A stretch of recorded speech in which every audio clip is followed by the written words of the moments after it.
it's really so common if you have someone come up and say, "Hey, check out this song. I really like it." Cool, that's great. Why do you like it? Why does it make you, feel the way you do? And that is where the conversation stops. So many people are just like, I don't know, I just like it. I don't know, it makes me feel good.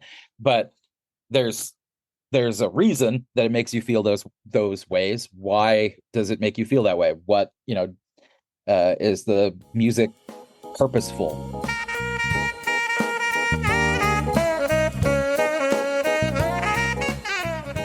It's only rock and roll, but I like it, is not really a good answer in Washington State University's popular History of Rock Music class. Hundreds of WSU students learn how to really dig into the tunes. They study how rock and roll is tied into American society, history, and culture by analyzing lyrics and music styles from over the decades. Welcome to the Washington State Magazine podcast. We connect you to Washington State University and beyond. I'm Larry Clark, editor of the magazine. A.J. Miller is the main instructor of the rock and roll history class through the WSU School of Music.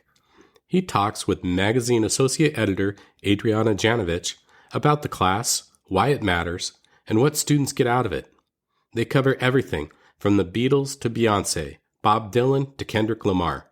And along the way, Miller introduces a 6-step process for examining songs. Hello, my name is AJ Miller. I teach in the School of Music here at WSU. My role is kind of varied. I do a bunch of different things, it seems like. My primary job is teaching MUS 262, the history of rock and roll in the United States. So that's my primary function. And then I also maybe 40% of my job is with the Cougar Marching Band and all of the athletic bands. So for that, I direct when I need to. I do some administrative work. I get food and all kinds of whatever they need me to do, I do. And then for history of rock and roll, it's I generally speaking have 2 sections of that every semester. It's a 3-credit hour course that has usually around 220 students a section. So that's around 450 people a semester. Yeah. So it's a large enrollment, big fun class. And when did you start teaching it? Oh, yeah. So I was hired in 2019. I started in the fall of 2019 teaching the class, but I didn't actually start teaching. I was teaching it online. We have I think 3 different sections through Global Campus that usually fill out pretty quickly.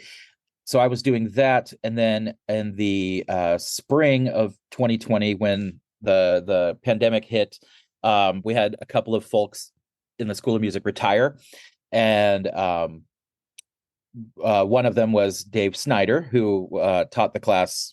Gosh, I don't know how many years he taught the course, but when he retired, Dean Lethe, who was the director at the time, approached me about taking it on because it needed to have a little bit of revision done, and I'm a little more.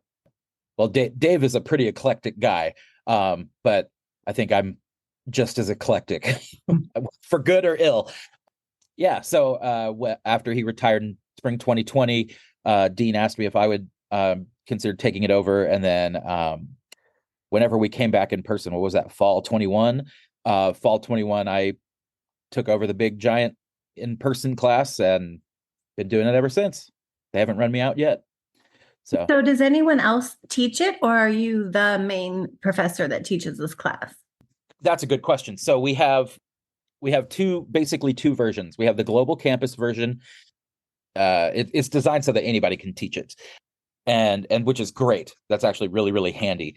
And then the in-person one, the one that I do, I completely revamped, and I'm the only one that does that. That one is all me. And talk about the syllabus. What do you cover each semester? Kind of where do you start? And then where do we end up at the end of the semester? Sure.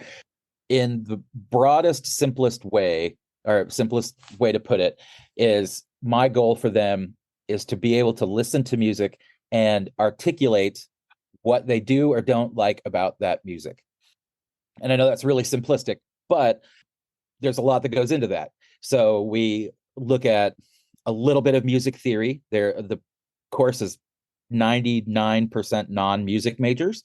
So I do a good amount of music theory for non-musicians is what we call it, where we look at how things are constructed, how, what the form of tunes are and things like that.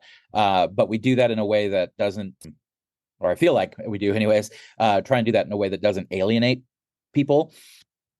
So we look at that kind of stuff, but then we also spend a lot of time learning to analyze lyrics from kind of a literary perspective. Through that, though, there's, a broader cultural lens. Why did Bob Dylan write the way that he wrote? Why we're talking about hip hop right now. Why did Kendrick Lamar say the things that he said? Right. So we learn to contextualize things in order to hopefully give them a better understanding of the music, but also a greater appreciation for it. And the reason I say, learn how to listen and then articulate why they do or don't like something, it's really so common. If you have someone come up and say, "Hey, check out this song. I really like it." Cool. That's great. Why do you like it? Why does it make you, feel the way you do? And that is where the conversation stops. So many people are just like, I don't know, I just like it. I don't know, it makes me feel good. But there's a reason that it makes you feel those ways. Why does it make you feel that way? What, is the music purposeful? And we don't have to do that for everything. We don't have to analyze every single song out there. And I don't want to, because I want them to still enjoy the music. Like if we're listening to the song, let's say the song Taxman by the Beatles. If we're talking about that song and someone says, I really dig that song, and you say, why? And they're like, I don't know, I just like it. Well, there's a lot to that song, right? That song is a protest song about over taxation in the 60s. And, my hope is that they can hear something like this and they say, I like it. What is that song about? And then they can actually say, yeah, I dig this tune. George was really thinking, about the tax system at this time and the way he kind of like thinly attacks, the government in power at the time is really interesting. He doesn't do it in a direct way. He kind of does it in an indirect way. And I think that for me, that helps me appreciate the music a lot better. And I think for students, they really start to grow with their music. Like their appreciation of it just gets better and better as the semester goes along. And we kind of culminate, we're thinking of like the syllabus here. We culminate in an essay, and it's a shorter essay. I tell them no more than 2 pages, but if they go over 2 pages, I don't dock them or anything, but I always tell them like, I got 400 of these to read, like keep it short, but the culminating essay is a compare and contrast thing where I have them pick a topic of their choosing. They pick whatever they want, and then 2 songs that relate to that topic. So the example I give them is it's by Toby Keith. Courtesy of the Red, White, and Blue is the name of the song, by Toby Keith. Rest in peace. He just passed away recently. And then a song called Open Letter to NYC by the Beastie Boys. And both of those songs are direct references to the September 11th, 2001 terrorist attacks. But how they approach writing about that event is really different. And my goal for them is, they don't have to pick. They don't pick that. Don't take my example, but the goal is for them to look at how artists interpret outside events, how they experience the world around them, and how does that experience influence the songs that they create. Hopefully by doing that and actually being able to write about it and say something in a coherent way, when they go out and they get a job and they are in those kind of social settings, you know what I mean? They can actually like have a conversation that is more meaningful other than I like it or I don't like it. Sorry, that was a really long way to get there, but I got that was great. Thank you. Talk a little bit more about their workload. You mentioned that kind of key assignment at the end of the semester. what do the quizzes cover? Are there any other key assignments Sure. throughout the semester, maybe at midterm or something? Yeah. So they have 2 exams. So the exams that they take are all multiple choice. They're all online through Canvas. There's one at midterm and one at and a final. But in terms of like assignments, at the very, very beginning of class, they have to tell me their favorite song with 3 sentences why. The instructions are maybe a little pointed. The instructions have sentences that they absolutely cannot use, like "I like the way this song makes me feel." You said nothing. You didn't tell me how it makes you feel. You didn't like you know. So right from the get-go, I want them to start thinking about the music that they're going to hear and the music that they consume on a daily basis. So we start with that. We do have a couple of little quizzes throughout that are just kind of spot checks. Like when we finish talking about the Beatles, there's a little quiz, and one of the questions, because it's important, and you would be shocked how many people get it wrong, is name the 4 members of the Beatles. And those types of things are not. I don't do those to like waste their time, but it's one of those like, these are the things that stuff you should just know. Even if you didn't take my class, you should just know these things. And then I didn't do it this semester, but I've done it in previous semesters, and I want to bring it back. I used to do like a late mid song analysis after our Bob Dylan section. We would give them, they could pick the song. Again, I want them to choose. I don't give them any parameters in terms of song choice, but they pick the song, and then using, we have like a 6-step process that I teach them for analyzing lyrics. And we do that with Bob Dylan, because Bob Dylan is the GOAT for lyrical analysis. And but they pick their song, and then using those 5 steps, they analyze the song themselves and write like nothing big, just like a paragraph or 2, and try and tell me what the song is about, what might have been some context if there was a social event or a global event that occurred at the same time. And it sounds like a fun assignment too. I hope so. Honestly, I always tell them whenever, their final essay is due, I think in a week. And I tell them, like, my goal for you for this is to not hate what you're doing. Like, I want you to pick a song you like, pick artists you like, and learn to appreciate them as artists more. If you are doing this assignment and you find it to be a slog and that you are hating it, then I have missed the mark. I want you to enjoy doing this and learn to appreciate the stuff that you consume on a daily basis. Yeah. So that is, I try to tell them, please let this be fun. Don't overthink it. Don't, rack your brain. Just do something fun. So far, that's worked out pretty okay. Not a lot of stress, I hope. So yeah. Really quickly, what are those 6 steps? Oh my gosh. Okay. So give me 1 second. I don't want to go out of order. I have to I can pull up my book here. So the first this is my least favorite day in class. Not because it's not fun. I actually enjoy it a lot, but it is a drag for for the students. It's a 6-step process. The first step is just like how we do it in class. We pick a song, and the song that I've used the last couple of semesters, and I'm probably going to change it up next semester because I'm getting a little bored of it, is a tune called Subterranean Homesick Blues by Bob Dylan. So what we do is we, for step 1, you take your pencil, your phone, whatever you want to do. You're just going to listen to the song. You're not reading any lyrics. You're not doing anything. You are just writing what your gut reaction to the song is. Did it make you feel a certain way? Did you feel like the artist was trying to communicate something? Did you dislike it? Did you like it? Did you have any personal reactions? So that's the first one. We listen to it.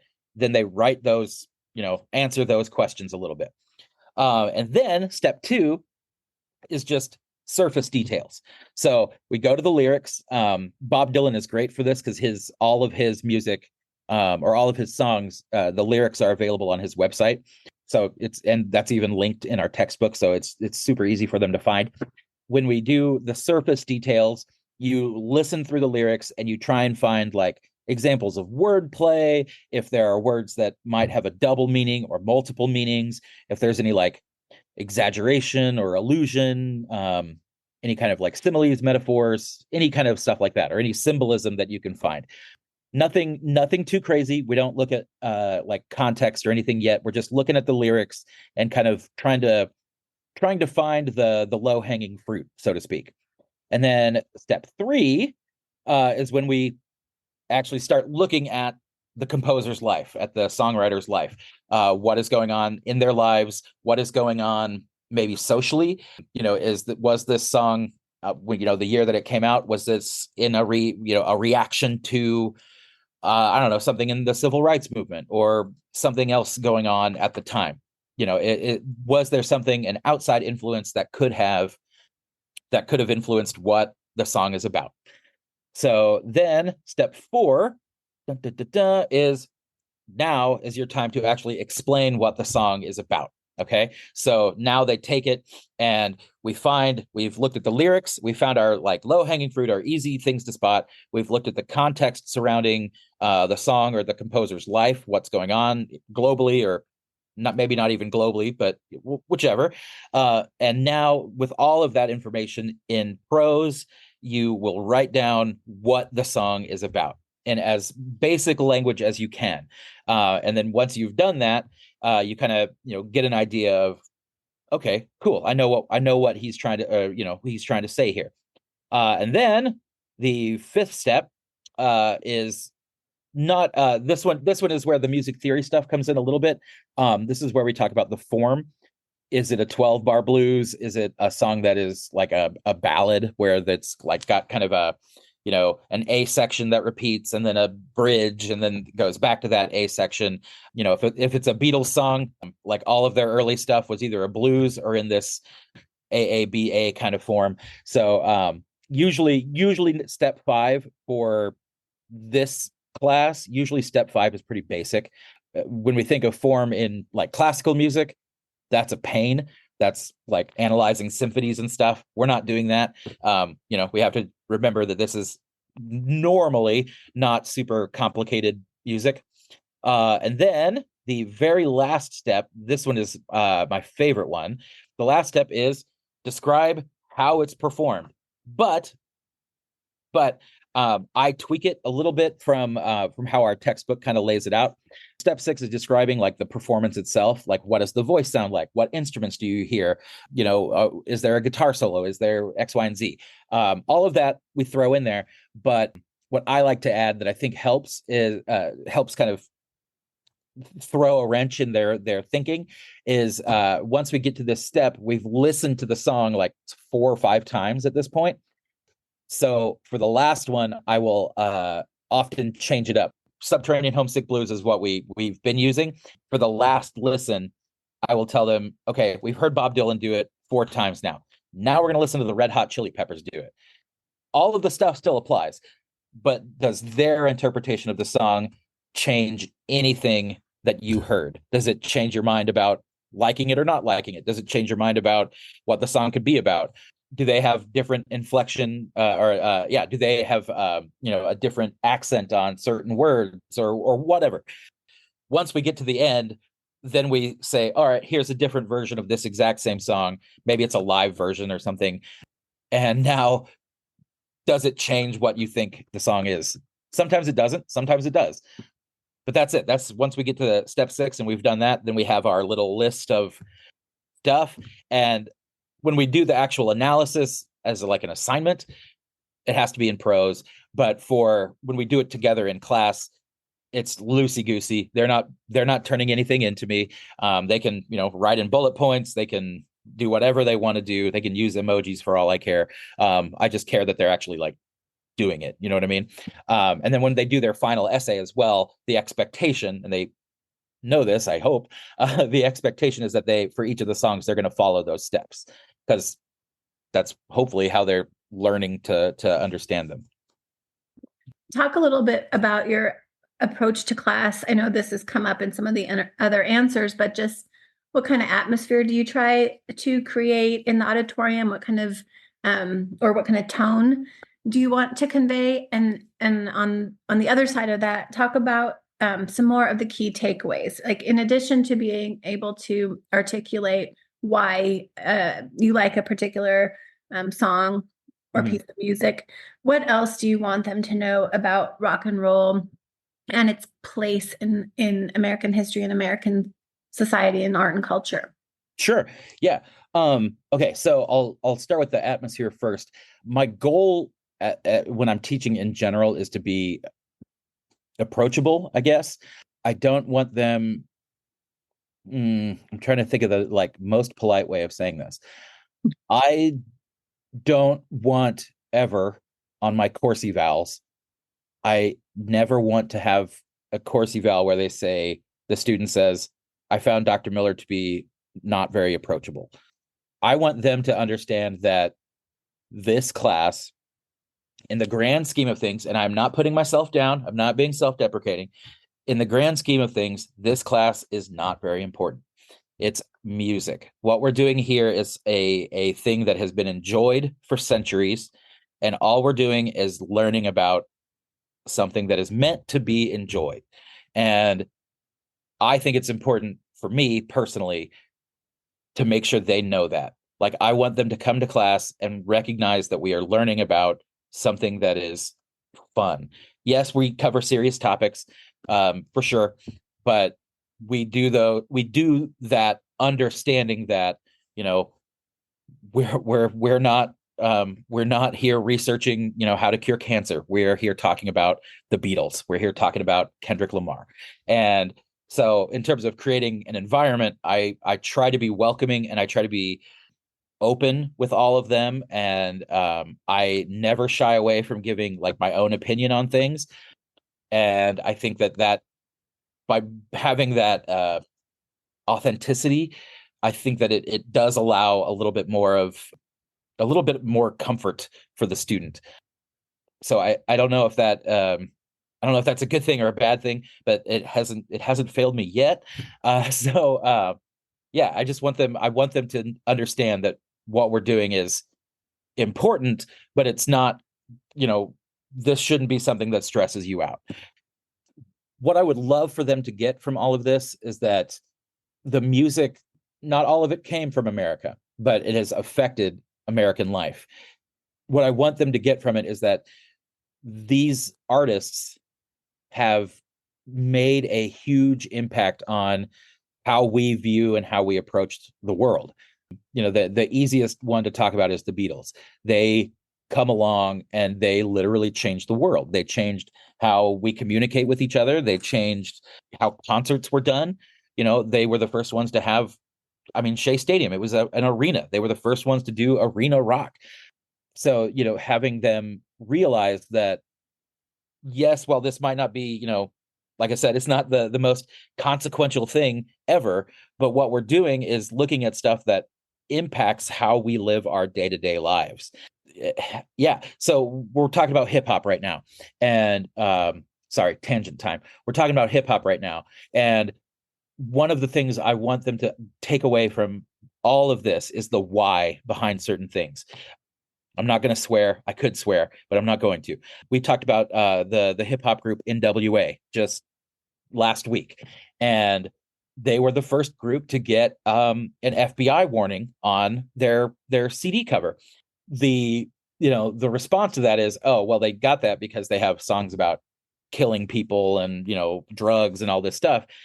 But the big question is, why did they have that? What's the context there, right? So it sounds generic, but I want them to understand that through this music, you can become a more informed citizen, right? Like the example I give them all the time about NWA, they have the song Straight Outta Compton, where they're talking about, gang violence and selling drugs and, shooting police officers and all of that stuff, which is bad.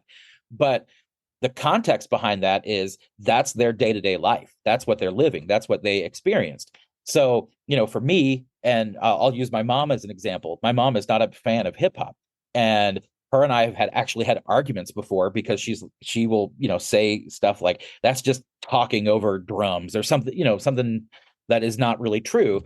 But, what I try to tell her is, well, if you want to inspire change, you have to get attention on yourself. And the guys in NWA they weren't just saying all this stuff because they like to use swear words all the time. It was really kind of a documentation of their experience. And my mom, myself, why would we know? Well, we're from Indiana. Why would I know what's going on in Compton, a place that frankly I'd never heard of until I became a teenager? By understanding this stuff, the context behind these things, you can actually, like, that can inform how you vote, that can inform how you perceive politics, perceive the world. And so I don't, in terms of like, what do I want them to learn academically? Whatever. That's irrelevant. Learn how to analyze songs, learn some forms, learn some stuff like that. But really being an informed citizen and understanding, like, hey, this is a reflection of the modern culture, that's important to me.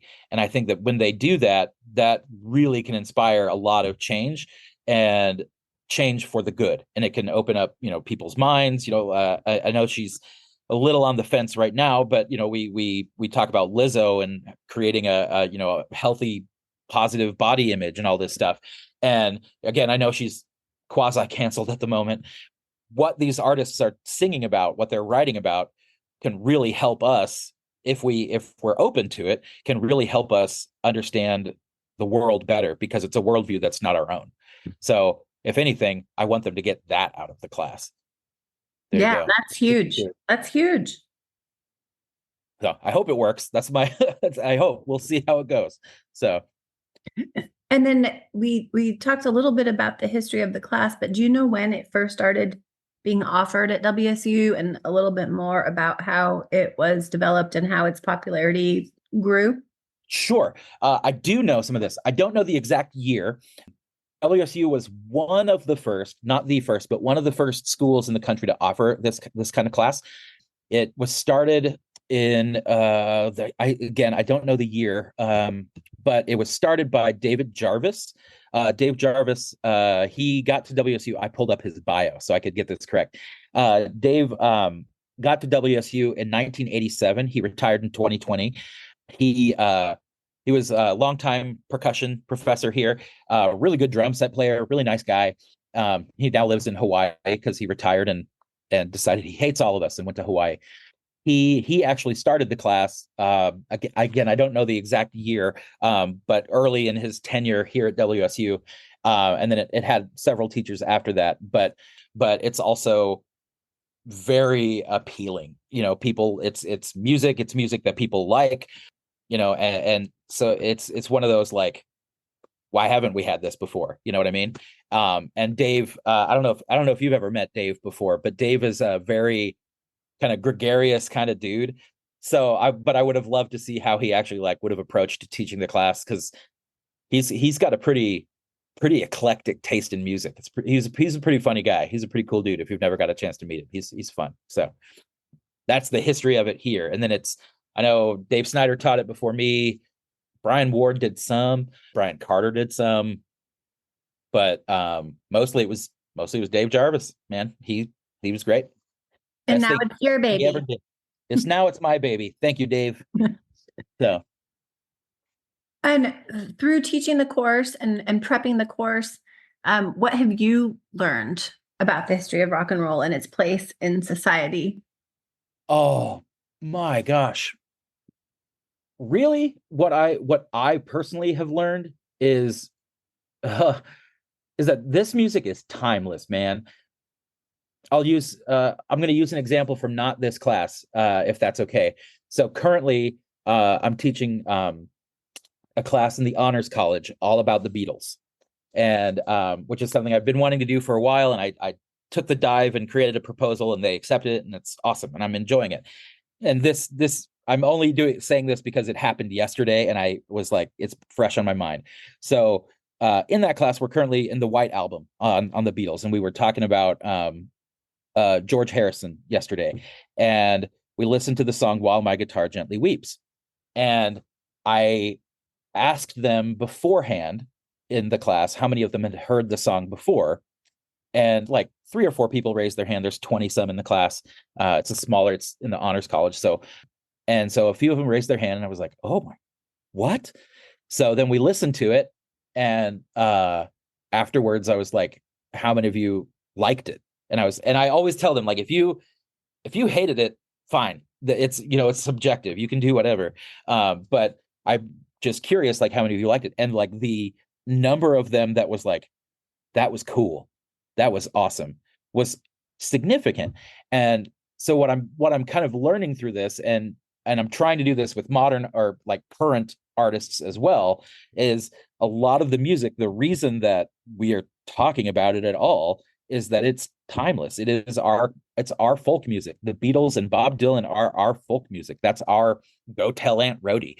And that music is going to outlive us. It's going to continue to impact people decades from now. Beyonce on Cowboy Carter, the album that just came out, she covers Blackbird, and that song is is one of the most recorded songs of all time. It's got a powerful civil rights message, and Beyonce comes out and does it. And so that's an opportunity for us to say, hey, look at how this song, written by someone in the 60s, 50, yeah, no, gosh, 60 years ago now, right? Yeah. Like that song, that one song is still impacting us today. And it's even impacting people who, maybe when it's all said and done, Beyonce might be higher selling than the Beatles. You know what I mean? But that's irrelevant because the music that they made is still impacting the people that we're listening, we're listening to now.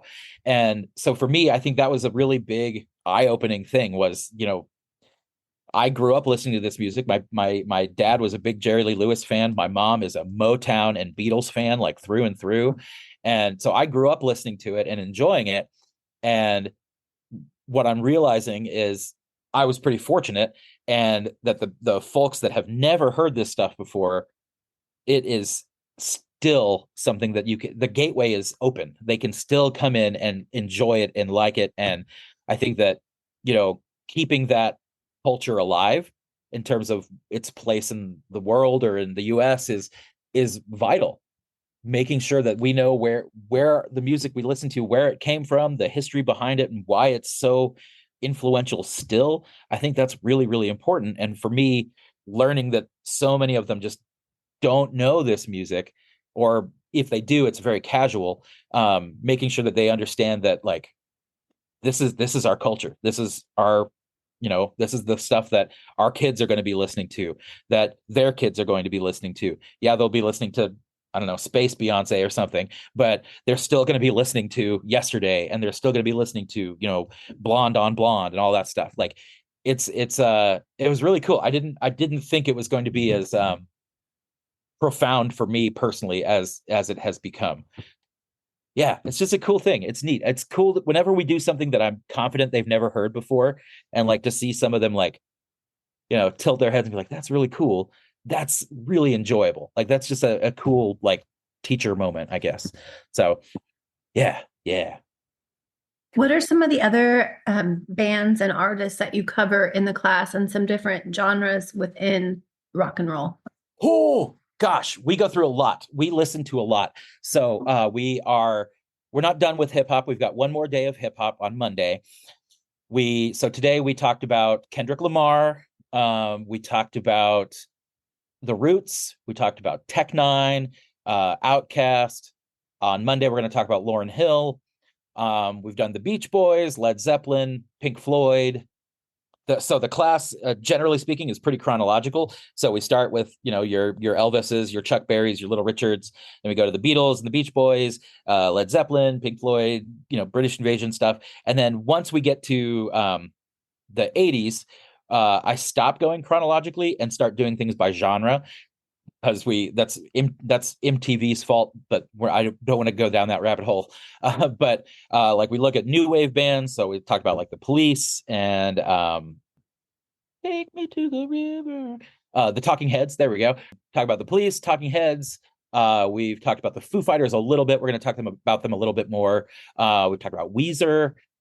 So when we talk about like subgenres, we look at emo, we look at punk, new wave, country. Not a lot of country, but actually that's not true. We do actually do kind of a lot of country. I talked to them a little bit about the Eagle when we talked about country, the Eagles, but like modern guys like Sturgill Simpson, like, man, modern, like, there are some really heavy hitters out there for country music right now. If you don't know Sturgill Simpson, go look him up. He's great. So yeah, well, I mean, it's there's maybe too many to name. We got like 20 subgenres that we go through, and that's always we talk about Michael Jackson, because his if it weren't for Michael Jackson, MTV would have sunk, and MTV was at one point the most influential television network. So we go through a lot. Thanks for listening. You can read more about the rock and roll class in the spring 2025 issue of Washington State Magazine. Visit magazine.wsu.edu for that story and a lot more from WSU. We'd love to hear from you too. If you like the podcast, please tell your friends and give us a good rating on Apple Podcasts, Spotify, or wherever you listen. This episode was produced by Adriana Janovich and me, Larry Clark. Our music is by WSU Emeritus Professor and Composer Greg Yazanitsky.